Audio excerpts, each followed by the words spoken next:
Philippe Bouvard, le monument du monde audiovisuel, a fait des révélations pour moins émouvantes dans les rubriques du journal Le Parisien. En effet, le journaliste star a évoqué de son train de vie au-dessus de ses moyens durant de nombreuses années. L'infatigable et l'inclassable Philippe Bouvard fait partie des présentateurs les plus connus de l'Hexagone grâce au programme phare du PAF, les grosses têtes sur les ondes de RTL.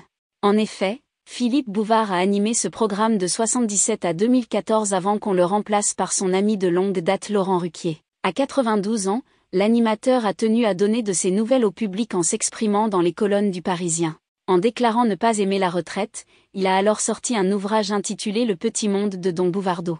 Aussi, il a profité de cette interview pour parler de son rapport avec l'argent. Ainsi, en toute lucidité, il a avoué sa facilité à dépenser d'énormes sommes même quand il n'en avait pas les moyens. Et il avoue que ce comportement lui vient sans doute de son arrogance. Il a alors déclaré : « J'ai quand même été très prétentieux dans ma vie. Je me suis cru le nombril du monde. Je gagnais beaucoup d'argent, mais je réussissais quand même à vivre au-dessus de mes moyens.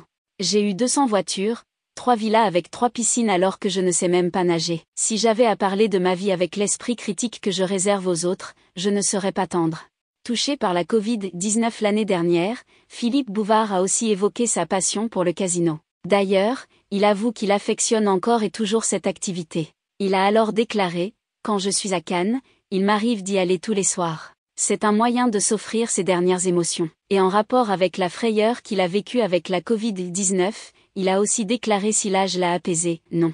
Simplement, je sais que le plus gros est fait. » Et en évoquant la mort, il a avoué qu'il aimerait mourir de rire, mais il n'y a plus assez de comiques pour ça. Aussi, il a profité de l'interview pour parler de son désaccord avec Olivier de Kersauzon. Mais encore, il a aussi laissé, avec sourire, un petit mot critique à Laurent Ruquier qui a pris sa place sur RTL. Il a alors déclaré : « Il n'a pas été gentil avec moi durant la période très brève où, mis à la porte une première fois par RTL, j'ai cherché refuge à Europe 1. Il y présentait l'émission concurrente des grosses têtes. Il aurait pu m'accueillir à bras ouverts et il a été désagréable en faisant couper toutes mes interventions.